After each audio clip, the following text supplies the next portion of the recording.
નમસ્કાર મિત્રો 2025 હવે પૂરો થવા જઈ રહ્યો છે અને નવું વર્ષ 2026 જે છે એ આવી રહ્યો છે. તો 2026 આવતાની સાથે સાથે નવું વર્ષ બેસતાની સાથે સાથે અમુક નિયમોમાં પણ ફેરફાર થવા જઈ રહ્યો છે અને તમામ લોકોએ ગુજરાતના તમામ લોકોએ એ નિયમો જે છે અથવા તો ભારતના તમામ લોકોએ એ જાણી લેવા જરૂરી છે. તો શું નિયમોમાં ફેરફાર કરવામાં આવ્યો છે એના વિશે વિગતવાર વાત કરીશું આપણે. સૌપ્રથમ જે છે એક તો ગેસ જે છે સસ્તો થવાની સંભાવનાઓ છે. ત્યાર પછી વાત કરીએ પીએફ, મતલબ કે તમારું જે સરકારી નોકરી કરતા હોય અથવા તો પ્રાઇવેટ નોકરી કરતા હોય તો પીએફ જે તમારું કપાતું હોય તો એ 80% સુધી હવે તમે ઉપાડી શકશો. અત્યાર સુધી જે છે એ ક્રાઇટેરિયા જે છે 40%નો અથવા તો 60%નો એવી રીતના હતો, પરંતુ હવે 80% સુધી તમે એ પીએફ જે છે ઉપાડી શકશો, કારણ કે એમરજન્સીમાં કોઈ વ્યક્તિને પૈસાની જરૂર પડી હોય તો પીએફ જે છે તમે ઉપાડી શકો છો. બરાબર, હવે એના ક્રાઇટેરિયા પણ આપણે આગળ વાત કરીશું આપણે.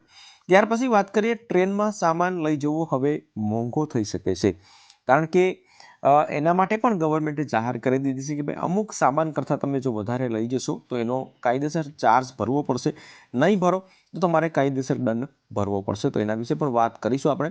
અને લાસ્ટ જે છે ટ્રેન વેઇટિંગ ટિકિટ માટે મોટી રાહત. તો આ ખૂબ જ સારા સમાચાર લોકો માટે કહી શકાય, કારણ કે જે ટ્રેનની મુસાફરી કરતા હોય, જે દૂર દૂર સુધી ટ્રેનની મુસાફરી કરતા હોય તો એની ટિકિટ બુકિંગ થઈ કે નહીં થઈ તો છેલ્લા 5 કલાકની અંદર ખબર પડે, પરંતુ હવે તમને 12 કલાક પહેલાં જ ખ્યાલ પડી જશે કે ભાઈ મારી ટ્રેનની ટિકિટ જે છે એ બુકિંગ થઈ છે કે નહીં. તો આવી તમામ માહિતી જે છે એના વિશે આપણે વિગતવાર વાત કરીશું આપણે મિત્રો. તો વિડીયોને લાસ્ટ સુધી જોતા રહેજો. તો ચાલો શરૂ કરીએ. તો 1 જાન્યુઆરી 2026થી અનેક નવા નિયમો જે છે લાગુ થવાના છે, જેમાં આમ જનતાને લાભ થશે. જેમાં ગેસ ભાવ જે છે, ગેસના ભાવ જે છે, ટ્રેન રિઝર્વેશન ચાર્ટ, ટ્રેનોમાં વેઇટિંગ લિસ્ટ જે છે, એનપીએસ મતલબ કે નેશનલ પેન્શન સિસ્ટમ કરીને છે, તો એમાંથી 80% રકમ ઉપાડવાની હવે મંજૂરી જે છે, તો સહિતના ફેરફારો જે છે એના વિશે આપણે વિગતવાર વાત કરીએ છીએ આપણે. તો સૌપ્રથમ જે છે સીએનજી અને પીએનજી ગેસના ભાવમાં જે છે ઘટાડો થઈ શકે છે. નવા વર્ષમાં સીએનજીના ભાવમાં 2 થી 2.5 રૂપિયા અને પીએનજીના ભાવમાં લગભગ 2 રૂપિયાનો ઘટાડો થઈ શકે છે, કેમ કે પીએનજી આરબીએ કુદરતી ગેસ પરિવહન શુલ્કને તર્કસંગત બનાવવાનો નિર્ણય લીધો છે. વર્ષ 2026ની શરૂઆતમાં પરિવહન શુલ્ક માટે હવે ફક્ત 2 ઝોન રહેશે. અત્યાર સુધી ગેસ પરિવહન શુલ્કને અંતરના આધારે 3 ભાગમાં વહેંચવામાં આવ્યું હતું, તો હવે તેને 2 ઝોનમાં વિભાજિત કરાયા છે. અગાઉ 200 કિલોમીટરથી 1200 કિલોમીટર માટે શુલ્ક 42 થી 107 રૂપિયા સુધીનો હતો. તેને હવે ઘટાડી અને ફક્ત 54 રૂપિયા કરાયું છે. આ ટેરિફ એકીકરણથી દેશમાં કાર્યરત 40 શહેર ગેસ ડિસ્ટ્રીબ્યુટર કંપનીઓ દ્વારા આવરી લેવામાં આવતા 312 વિસ્તારોના ગ્રાહકોને ફાયદો થવાનો છે. ત્યાર પછી વાત કરીએ મિત્રો ટ્રેનોમાં વેઇટિંગ અને આરએસી મતલબ કે કેન્સલેશન ટિકિટ જે છે મુસાફરોમાં રાહતના સમાચાર આવ્યા છે. તો નવા વર્ષમાં ટ્રેનોમાં વેઇટિંગ અને આરએસી ટિકિટ મુસાફરો માટે રાહતની ખબર છે. રેલવે બોર્ડે રિઝર્વેશન ચાર્ટ તૈયાર કરવાના નિયમોમાં મોટો ફેરફાર કરવામાં આવ્યો છે, જેમાં ટ્રેન રિઝર્વેશન ચાર્ટ 10 થી 12 કલાક અગાઉ તૈયાર કરવામાં આવશે. આ નિર્ણયથી મુસાફરો જાણી શકશે કે તેની ટિકિટ જે છે એ કન્ફર્મ થઈ છે કે નહીં. દૂરના વિસ્તારોમાંથી રેલવે સ્ટેશન પર મુસાફરી કરતા મુસાફરો માટે આ સુવિધાજનક રહેશે. અગાઉ ટ્રેનના પહોંચવાના 4 કલાક પહેલાં જ રિઝર્વેશન માટે અંતિમ ચાર્ટ રજૂ કરવામાં આવતા હતા, જે હવે તમે જોઈ શકો છો અહીંયા 8 થી 10 થી 12 કલાક અગાઉ રજૂ કરવામાં આવશે. એનો સમય પણ આપી દીધો છે, જેના કારણે મુસાફરોને મોટી અસુવિધા થતી હતી. આ નવા નિયમમાં હવે સવારે 5 થી 2 વાગ્યા સુધી ચાલતી ટ્રેનો માટે રિઝર્વેશન આગલા દિવસે 8 વાગ્યે તૈયાર કરવામાં આવશે. બરાબર, જો સવારે 5 થી 2 ના સુધીમાં સમયમાં ચાલતી હોય ટ્રેન, તો આગલા દિવસે સાંજે 8 વાગે જ તમને ચાર્ટ મળી જશે કે મારી ટિકિટ જે છે બુકિંગ થઈ છે કે નથી થઈ. ત્યાર પછી વાત કરીએ મિત્રો એનપીએસમાંથી 80% રકમ ઉપાડવાની હવે મંજૂરી આપી દેવામાં આવી છે. નવા વર્ષમાં પીએફઆરડીએ નિયમોમાં મોટો ફેરફાર થશે, જે એનપીએસ મતલબ કે નેશનલ પેન્શન સ્કીમ રોકાણકારોને રાહત આપશે.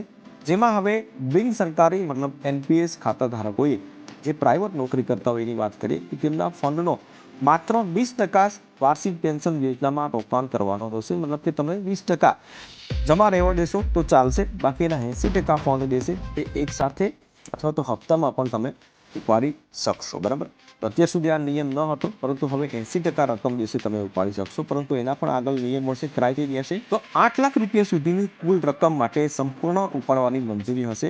અગાઉના જૂના નિયમો મુજબ બિન સરકારી એનપીએસ રોકાણકારોને તેમના ફંડનો 60% ઉપાડવાની મંજૂરી હતી અને 40% પેન્શન યોજનામાં જમા કરાવવાની જરૂરી હતી.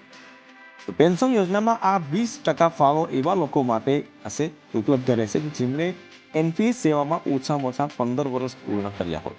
મતલબ કે 15 વર્ષ તમારું જે ખાતું જે છે જૂનું થઈ તો જ તમને આ વસ્તુ લાભ મળશે. બાકી 2 વર્ષ નોકરી, 5 વર્ષ નોકરી કરતા હશે તો એવા લોકો માટે આ લાભ નહીં મળે. આ નિયમ 60 વર્ષની ઉંમરે પણ તમે જ્યારે નિવૃત્ત થશો ત્યારે પણ આ લાગુ રહેશે. ત્યાર પછી વાત કરીએ ઉલ્લેખનીય છે મિત્રો કે સરકારી કર્મચારીઓ માટે નિયમો સમાન રહેશે. તેમાં જો એનપીએસ ફંડ 60 વર્ષની ઉંમરે 5 લાખ કરતાં ઓછું હોય તો તમે સંપૂર્ણપણે પાડી શકો છો. જો આ ફંડ જે છે 5 લાખ રૂપિયાથી વધુ હોય તો 40% રકમ એન્યુઇટી પ્લાન તમારે ખરીદવાનો રહેશે અને બાકીની રકમ વિશે તમારે ઉપાડી શકાશે. પરંતુ 5 લાખ કન્ટિન્યુ હોય, મતલબ કે 5 લાખથી ઓછા તો તમે સરકારી કર્મચારીઓ પણ ઉપાડી શકશે. હવે વાત કરીએ મિત્રો ટ્રેનમાં વધારાનો સામાન જે છે લઈ જવો મોંઘો પડશે. રેલવે મંત્રી અશ્વિની વૈષ્ણવે લોકસભામાં સ્પષ્ટ કર્યું છે કે ટ્રેન મુસાફરી દરમિયાન જોડે મફત લઈ જવાના સામાનમાં લિમિટ નક્કી કરવામાં આવી છે. જો તમે એ લિમિટથી વધારે સામાન લઈ જાઓ છો તો તમારે વધારાનું શુલ્ક વિશે ચૂકવવું પડી શકે છે. મળતી જાણકારી અનુસાર સેકન્ડ ક્લાસમાં, મતલબ કે જે આપણે લોકલમાં બેસીએ તો એમાં ટ્રાવેલ કરતા લોકો માટે મેક્સિમમ 35 કિલો મફતમાં સામાન લઈ જઈ શકશે અને વધારે પૈસા ભરી અને મેક્સિમમ 70 કિલો સુધી તેને લઈ જઈ શકશે. આટલા વસ્તુ જે છે લઈ જઈ શકશો, પરંતુ આનાથી વધારે જો લઈ લેશો અને પકડાશો તો તમને દંડ થશે. તો આ હતા મિત્રો નવા નિયમો 2026ના. તમને જણાવી દીધા છે. વિડીયો તમને હોય વિડીયોને એક લાઈક જરૂરથી કરી લેજો મિત્રો, શેર કરજો અને ચેનલ ઉપર નવા આવ્યા હોય તો ચેનલને સબસ્ક્રાઈબ જરૂરથી કરી લેજો.